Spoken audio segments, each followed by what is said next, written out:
What is the current status of the Demigodz? I mean, I don't know. We're still the Demigodz, just not working on anything as a group currently. You know, we're all still Demigods. Mm-hmm. But you'd be down to do a new project. Yeah. How has it been like for you, like with like the lineup changes over the years and everything like that? Well, there was the lineup before me, right? And then there's the lineup with me. But before me doesn't really matter because I didn't really know them. Mm-hmm. You know, so the lineup that I'm in is the only lineup I know. So to me, it's all. I mean, still, I'm in the longest lineup. Anyways, it's been going on for 25 years or something like that. So your relationship with Self and Apathy are still strong. You still talk to them like on a regular basis, but it's just that you guys haven't spoken about doing a Demigodz project. Yeah. I mean, me, App and Self talk all the time. Self mixed my new album. And you know, Self helps me out with Apathy helped mix your album too. Well, he tried, but you know, his ADD kicked in. I mean, we made it about an hour into the first song, and then he said, I gotta go take a shit and pick up my kids, and I'll call you back later and we'll finish it up. And I just never heard from him again. So I was like, I knew that was gonna happen anyway. So I called Self, and he was like, yo, just give it to me. I'll do it. Wow, man. Well, shout out to Self and App, man. I know the fans would love to hear another project. With it being 12 years since the last project, how do you think that you guys would approach a new one, or how do you think it would sound now? It'd be better than anything we ever dropped because all of us are actually at the top of our game. Like App's dropping the best albums of his life recently. Esoteric is at the top of his game. I'm at the top of my game. Self never falls off. You know, Motive is always going to be dope no matter what. Like it doesn't go away. You only just get better. Some people fall off, but I think those people take long ass breaks from rap and then they forget what's going on and whatever. But yeah, I think if we did another record, I think it'd be phenomenal. For you in your own time, are you constantly like practicing, like whether it be a lyrical exercise or like you write a little here or something like that, or you only go in when you're thinking like, oh, I want to commit to doing an album right now? No, like, so even on the album that I just did, like, I didn't know I was doing an album then either. Like, there's a whole fucking story behind that. Like, you know, so last year I got really sick. I have Crohn's disease, ulcerative colitis. And I'm sorry to hear that, bro. No, it's all good. Everybody has their thing. This is my thing. Right. And so I was down pretty bad, you know, in the hospital. I was down to about 167 pounds, which is crazy skinny for me because I kind of ride around 205 usually. And so with inflammatory bowel disease, it's an autoimmune disease. So it doesn't just affect your intestines, it affects your joints, your eyesight, which is why I wear the glasses now. Mm-hmm. My eyesight deteriorated. I couldn't really walk. I had to walk on a cane for a little bit. And I was basically bedridden. I was getting blood transfusions. I was getting vitamin infusions every 3-4 days. I had to go to the hospital. So during that time, my birthday, June last year, I had just started becoming on the mend. I started taking these shots, take these Humira shots every 2 weeks in my stomach.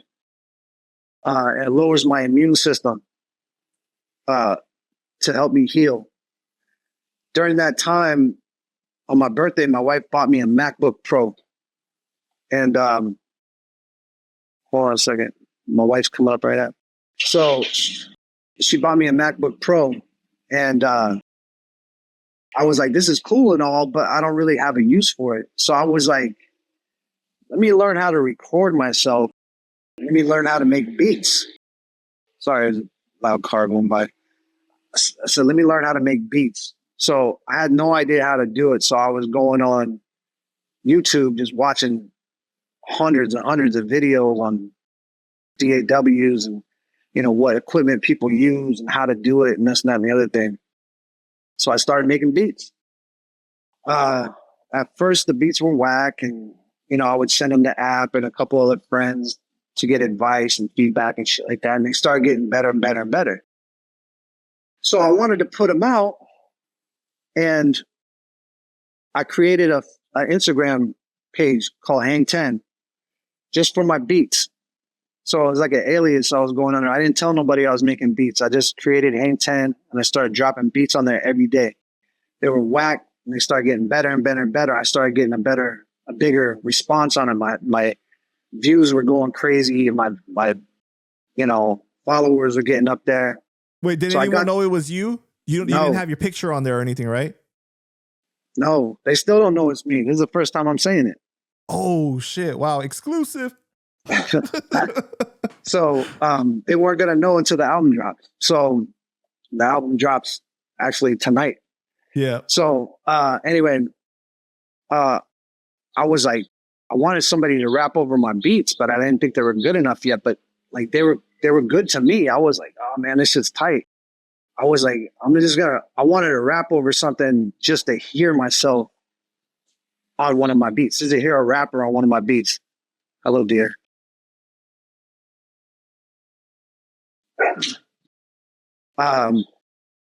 So that's what I did. I started rapping to my beats, but I wasn't really.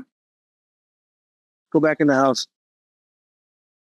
Sorry, my dogs are up.